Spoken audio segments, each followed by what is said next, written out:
모든 일에는 시작이 있으면 끝이 있습니다. 끝날 때 느껴지는 어떤 감정들이 있습니다. 감사한 마음도 있고 아쉬운 마음도 있고 또 끝났다는 안도감도 들게 됩니다. 오늘 예배는 끝을 기념하고 바라보는 그런 예배입니다. 은퇴식이 있고요.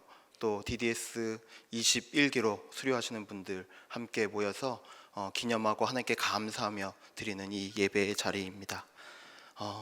먼저 드리고 싶은 말씀, 지금까지 너무 많은 수고 해주신 것에 대해서 감사하고 너무 수고하셨다는 말씀 먼저 드리고 싶습니다. 그러면서 한 가지 또 드리고 싶은 말씀은, 인간이 계획하는 일에 끝이 있을지언정 하나님의 구원 계획에는 끝이 없다, 이 말씀 드리고 싶습니다. 어떤 과정 이수하더라도, 인생의 어떤 우리가 끝을 맺더라도 그것은 끝일 수 없습니다. 왜냐하면 우리의 신앙 그리고 믿음은 끝이 없기 때문입니다. 죽음에 이르러서 하나님 곁에 가는 그 순간까지 우리의 신앙은, 우리의 믿음은 끝까지 성장해야 합니다.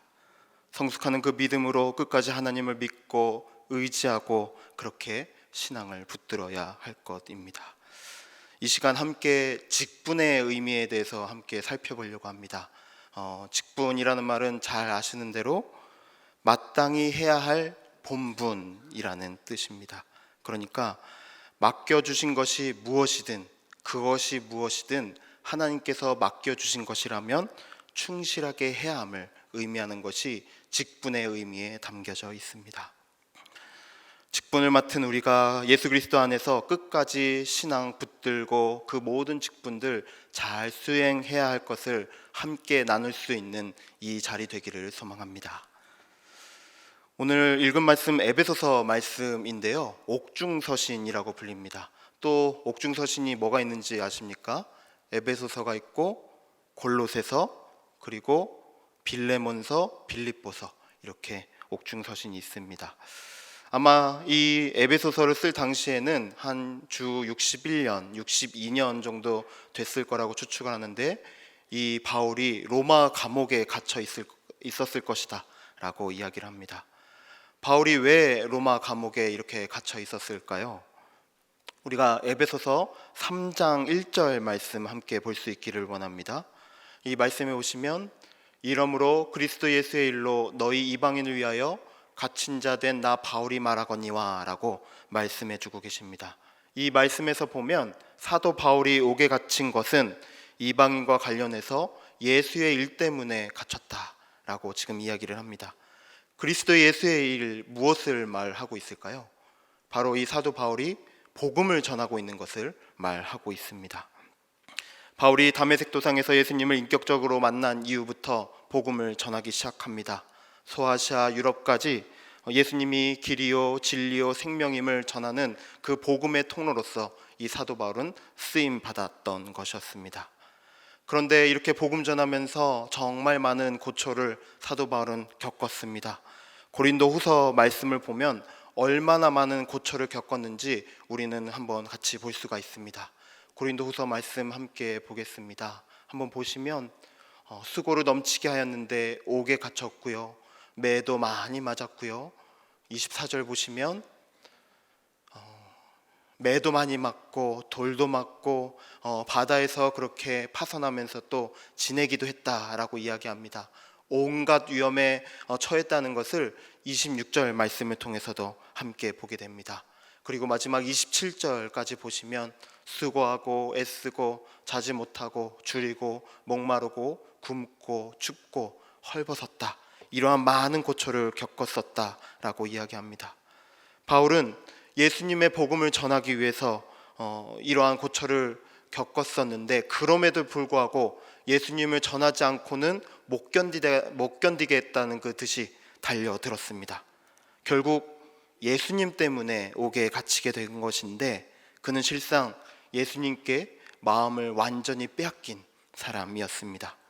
그런 의미에서 방금 읽었었던 1절 갇힌 자 된 나 바울은, 이 말은 예수님께 완전히 붙잡힌 바 된 그러한 상태를 의미하기도 합니다. 바울의 몸이 육체는 감옥에 갇혀 있지만 동시에 은유적으로는 영적인 감근 상태에 있는 것을 의미하고 있습니다. 이러한 의미가 이 에베소서 3장 1절의 이 공동 번역으로 보면 더 분명하게 드러납니다. 3장 1절 우리가 함께 공동 번역으로 읽어보도록 하겠습니다. 그러므로 이방인 여러분들을 위하여 그리스도 예수의 포로가 된 나 바울은 하나님께 기도를 드립니다.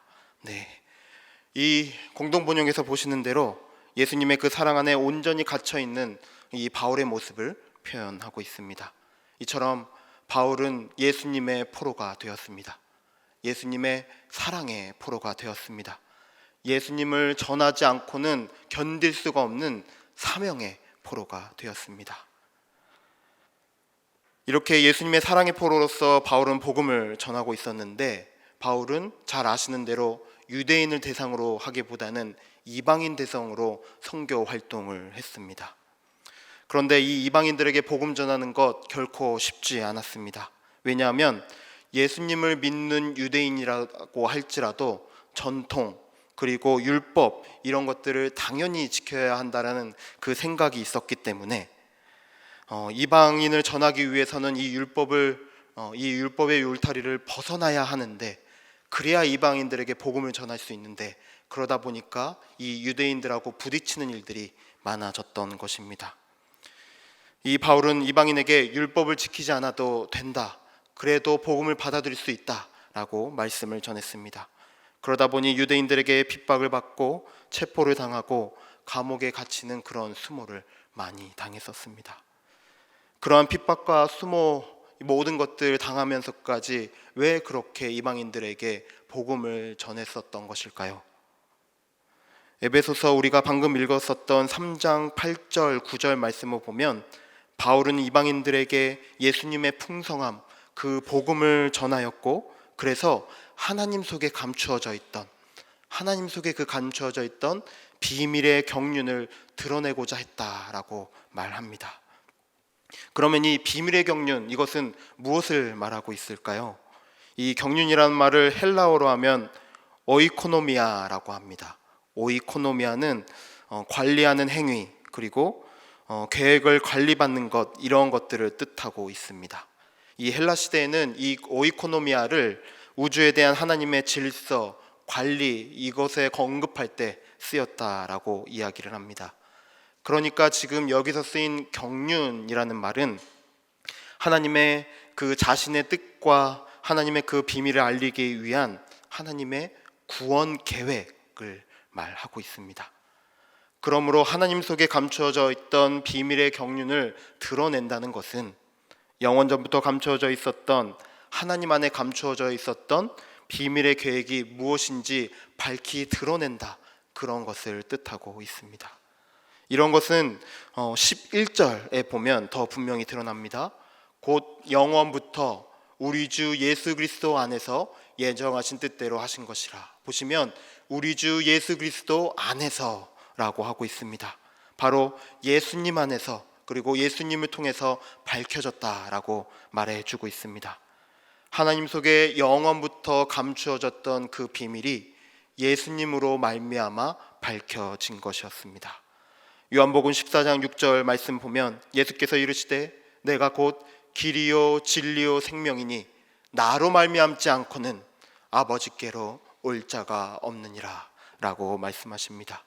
곧 예수 그리스도는 하나님의 구원 계획을 풀어가는 비밀의 문인 것입니다. 그런데 이 오이코노미아, 방금 이 경륜이라고 말씀을 드렸는데 또 다른 뜻이 하나 더 있습니다. 어떤 사람의 청지기직이라는 그런 뜻도 있다라고 합니다. 그러니까 이 경륜은요, 바울이 사도로서 청지기직, 즉 직분을 의미하기도 합니다. 우리가 에베소서 3장 2절 말씀을 개역개정으로 한번 읽어보겠습니다. 함께 읽겠습니다. 너희를 위하여 내게 주신 하나님의 그 은혜의 경륜을 너희가 들었을 터이라. 네, 지금 여기서도 보면 은혜의 경륜이라는 말이 나와 있는데, 이 말씀을 우리가 세 번역으로 다시 한번 보도록 하겠습니다. 세 번역 말씀도 다시 한번 읽어보도록 합니다. 하나님께서 여러분을 위하여 일하도록 나에게 이 직분을 은혜로 주셨다는 것을, 이 말씀을 보면 이 경륜이라는 말이 여기서는 직분으로 쓰였다는 그 의미가 좀 더 우리에게 분명히 와닿습니다. 조금 더 분명히 와닿았으면 좋겠어서 제가 고린도전서 4장 1절과 2절 말씀을 보여드리려고 합니다. 여기서 맡은 자라는 것이 나오는데 이 말씀은 이 오이코노미아의 명사형인 오이코노모스가 이 맡은 자로 쓰였다라고 이야기합니다. 우리가 다시 한번 고린도전서 4장 1절과 2절 말씀 함께 읽어보도록 합니다. 사람이 마땅히 우리를 그리스도의 일꾼이요 하나님의 비밀을 맡은 자로 여길지어다. 그리고 맡은 자에게 구할 것은 충성이니. 여기서 보시면 그리스도의 일꾼 그리고 하나님의 비밀을 맡은 자, 이것이 청지기와 연결이 되고 직분과 연결이 되고 아까 말씀드렸던 오이코노미아하고 연결된다는 것을 우리가 함께 볼 수가 있습니다. 이와 같이 사도 바울이 이방인들에게 복음을 전하는 것은 하나님의 비밀, 그 비밀을 맡은 직분 맡은 자로서 예수님을 믿어야 구원받을 수 있다는 놀라운 하나님의 구원 계획을 전하기 위함이었었습니다. 바울이 이 직분이 사람에게서 온 것이 아니라 하나님께로 온 것임을 선포하고 있는 것입니다. 그래서 갈라디아서 2장 8절에서는 이렇게 말씀합니다. 베드로에게 역사하사 그를 할례자의 사도로 삼으시니가 또한 내게 역사하사 나를 이방인의 사도로 삼으셨느니라. 아멘. 이와 같이 바울은 예수님이 자신을 이방인의 사도 직분을 삼으셨노라고 말하고 있습니다. 이방인에게 복음 전하는 일 때문에 모진 수모당해도 아무리 어려워도 하나님의 비밀을 여는 그 통로로서 예수님에게서 주어진 그 직분을 수행해야만 했었습니다.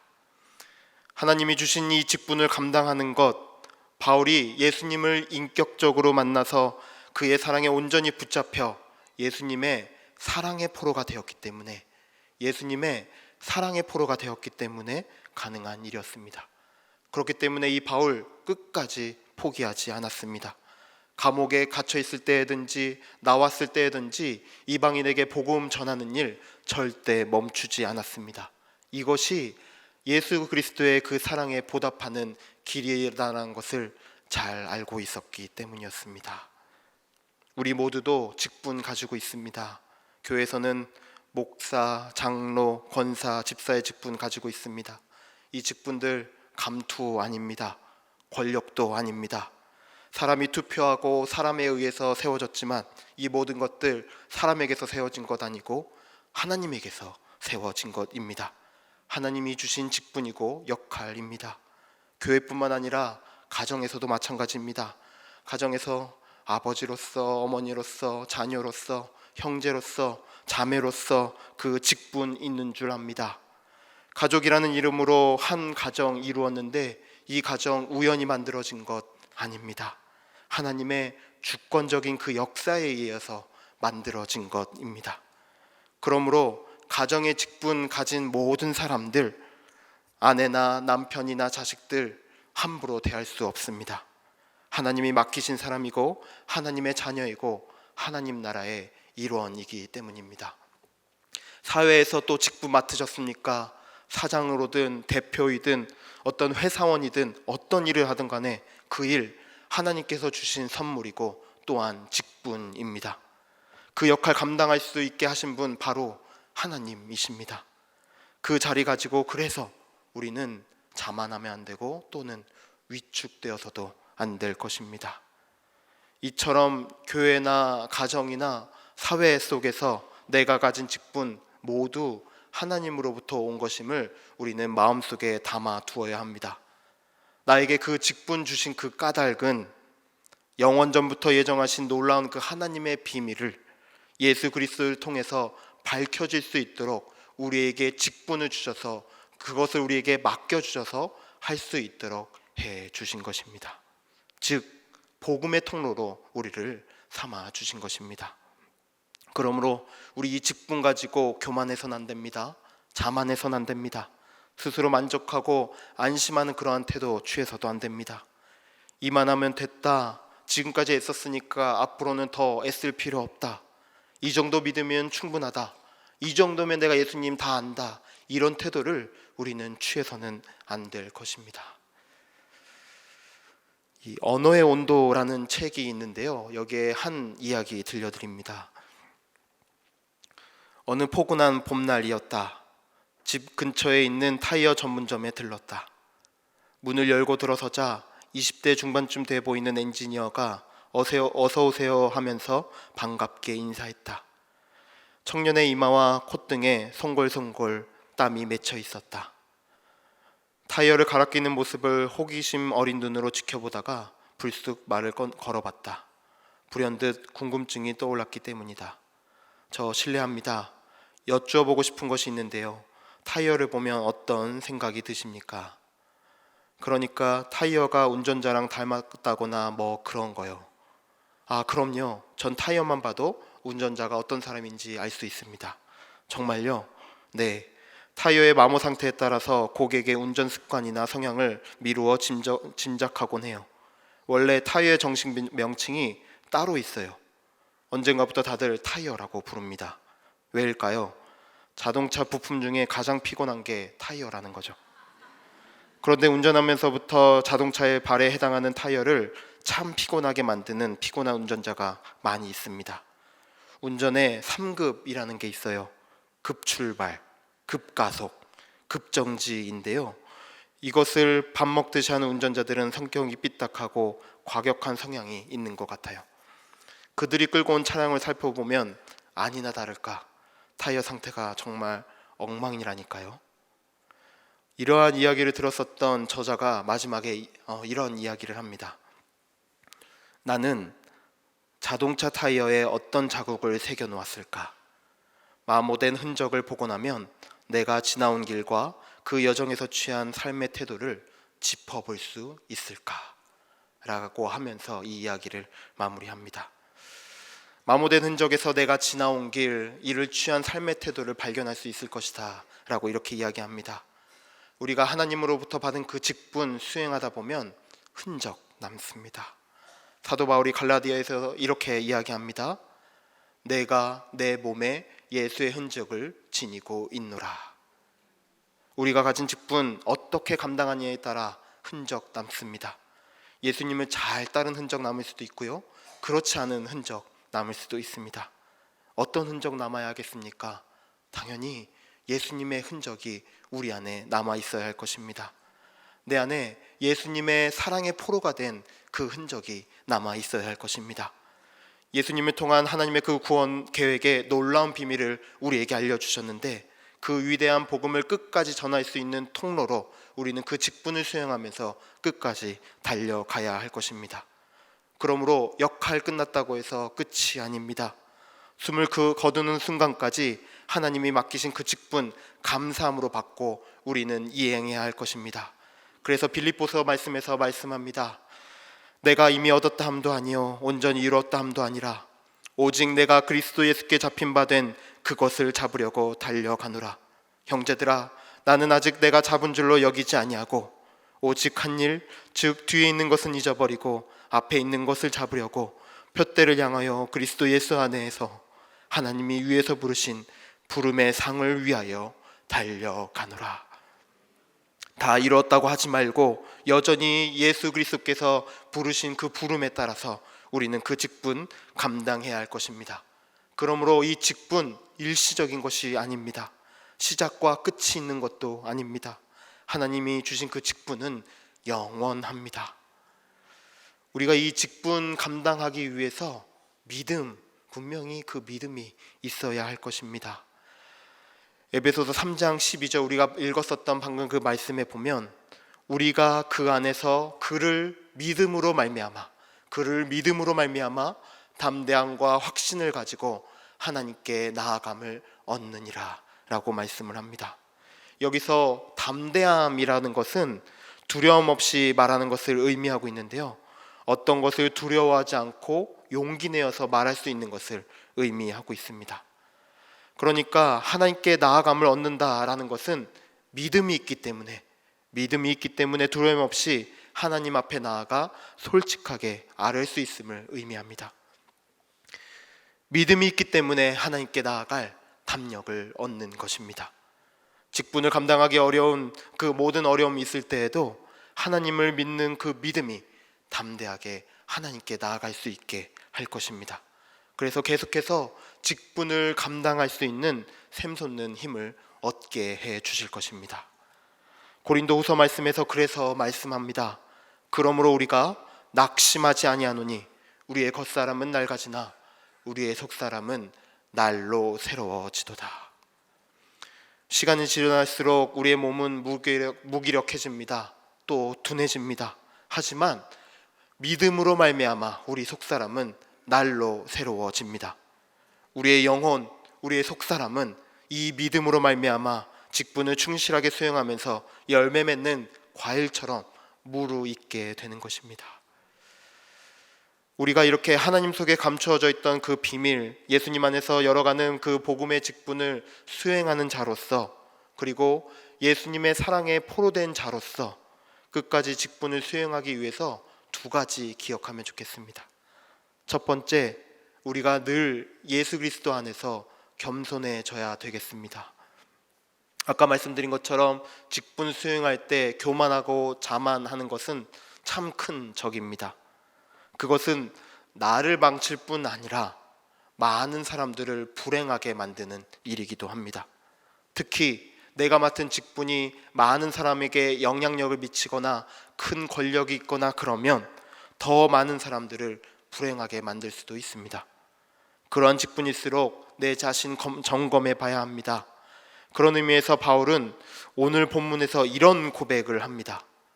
모든 성도 중에 지극히 작은 자보다 더 작은 자에게 이 은혜를 주셨다 라고 이야기합니다. 지극히 작은 자보다 더 작은 자 나 바울이다 라고 이야기를 하고 있습니다. 이 바울 잘 아시는 것처럼 많은 학문들을 익혔었고 리더로서 사도로서 많은 직분 수행하고 그렇게 역할을 감당했던 사람인데, 자기 스스로를 하나님의 그 능력의 역사에 따라서 정말 작은 자 이렇게 표현하고 있습니다. 그는 매 순간마다 예수님 묵상하고 바라보면서 예수님 중심의 삶을 살아갔습니다. 내가 내 인생의 주인이 아니라 예수님께서 내 인생의 주인이다 라고 하면서 그렇게 고백하면서 살아갔습니다. 그것을 전하고자 하는 바울의 간절함이 그 인생에 묻어 있었습니다. 그런 의미에서 우리도 그런 고백할 수 있기를 원합니다. 예수님을 내 인생의 중심에 둘 수 있기를 원합니다. 내가 내 인생의 주인이 아님을 우리가 친히 고백할 수 있기를 원합니다. 그렇게 예수님을 주인으로 섬기고 살아가다 보면 우리는 겸손의 고백을 할 수 있습니다. 예수님께 감격하고 섬기면서 내 자신이 얼마나 미약하고 작은 존재인지를 깨달을 수 있습니다. 그래서 예수님의 그 구원 계획에 따라 예수 그리스도의 그 복음을 전하는 자로서 우리는 겸손하게 나아갈 수 있을 것입니다. 그래서 우리 이런 고백할 수 있기를 원합니다. 주님 안에서 나는 참 작은 자입니다. 그런 나에게 이 직분 맡겨주셔서 감사합니다. 내가 이 겸손 가지고 끝까지 주님께서 주신 그 직분 감당할 수 있기를 소망합니다. 이렇게 고백할 수 있기를 원합니다. 두 번째, 직분 주시면서 맡겨주신 그 대상 끝까지 우리가 맡아야 할 것입니다. 이 사도 바울이 감옥에 갇히고 매를 맞고 많은 사람들의 시기 질투 받았었던 것은 그 대상이 이방인이었고 그 이방인에 대한 전도, 복음 전하는 것을 멈추지 않았기 때문이었습니다. 그의 사도된 직분이 이방인에게 복음 전하는 것임을 잘 알고 있었기 때문이었습니다. 이방인에게 하나님을 알리는 것이 하나님께서 원하시는 것이었고, 그것을 잘 수행하는 것이 하나님의 사역에 동참하는 것임을 알고 있었기 때문입니다. 우리도 우리에게 직분 맡겨주셨듯 그것에 따라 맡겨진 대상에게 하나님의 그 복음을 끝까지 잘 전해야 할 것입니다. 예수님을 모르는 이들, 알고 있어도 오해받고 혹은 상처받고 떠나 있는 그 모든 사람들에게 누군가는 누군가는 꼭 예수님 전해야 합니다. 내 직분을 수행하다가 중도에 포기하거나 또 어느 시기에 끝내면 누가 끝까지 그 사람들에게 예수님을 전할 수 있겠습니까? 그 예수님의 복음을 그 사람들에게 도대체 누가 전할 수 있겠습니까? 바울이 이방인 선교를 끝까지 포기하지 않았듯 우리도 맡겨진 대상을 섬기고 예수님을 전하는 그 일들 포기하지 않아야 할 것입니다. 이제 마무리 짓고자 합니다. 아까 말씀드린 대로 우리는 직분 가지고 있습니다. 교회에서도 가지고 있고 가정에서도 가지고 있고 사회에서도 우리는 직분을 가지고 있습니다. 이 직분 소홀히 여기지 않길 원합니다. 내가 취한 직분이 아닙니다. 하나님께서 맡겨주신 그러한 직분입니다. 하나님의 그 구원 계획에 우리가 참여하는 직분입니다. 하나님께서 외아들 예수 그리스도를 십자가에 죽이시기까지 하늘의 놀라운 그 비밀을 알려주시고자 예수님을 믿는 우리에게 그 직분을 맡겨주신 것입니다. 그 비밀에는 복음이 담겨져 있습니다. 거기에는 하나님의 놀라운 사랑이 담겨져 있습니다. 모든 인간을 구원하고자 하는 하나님의 그 사랑이 예수님 안에 있는 나를 통해서 이루어져야 합니다. 그러므로 우리가 가진 그 직분을 예수님의 사랑의 포로로서 끝까지 감당할 수 있기를 원합니다. 나에게 맡겨진 사람들 사랑하되 끝까지 사랑할 수 있기를 원합니다. 그래서 맡겨주신 그 사람들 겸손하게 섬기면서 그 직분을 끝까지 수행하는 우리 모두가 될 수 있기를 원합니다. 그런 의미에서 오늘 은퇴식하는 우리 직분자들 그리고 DDS 수료하시는 모든 분들 하나님의 그 구원 계획에 따라서 예수 그리스도의 그 복음을 끝까지 잘 전하는 우리 모든 하나님의 아들 하나님의 딸 될 수 있기를 소망합니다. 기도하겠습니다. 하나님, 우리에게 하나님의 비밀을 맡겨주셔서 하나님의 그 구원 계획에 따라 예수 그리스도의 그 복음을 전할 수 있는 직분 삼아 주셔서 감사를 드립니다. 하나님, 이것이 내가 취한 직분이 결코 아닙니다. 하나님께서 주신 직분임을 다시 한번 우리가 고백하며 나아갈 수 있기를 원합니다. 그러므로 이 모든 것들 끝까지 우리가 하나님께 나아가는 그 날까지 충성되게 감당하는 모든 하나님의 일꾼 되어질 수 있도록 주님 역사하여 주옵소서. 우리를 구원하신 우리의 구주 예수 그리스도의 이름으로 기도드립니다. 아멘.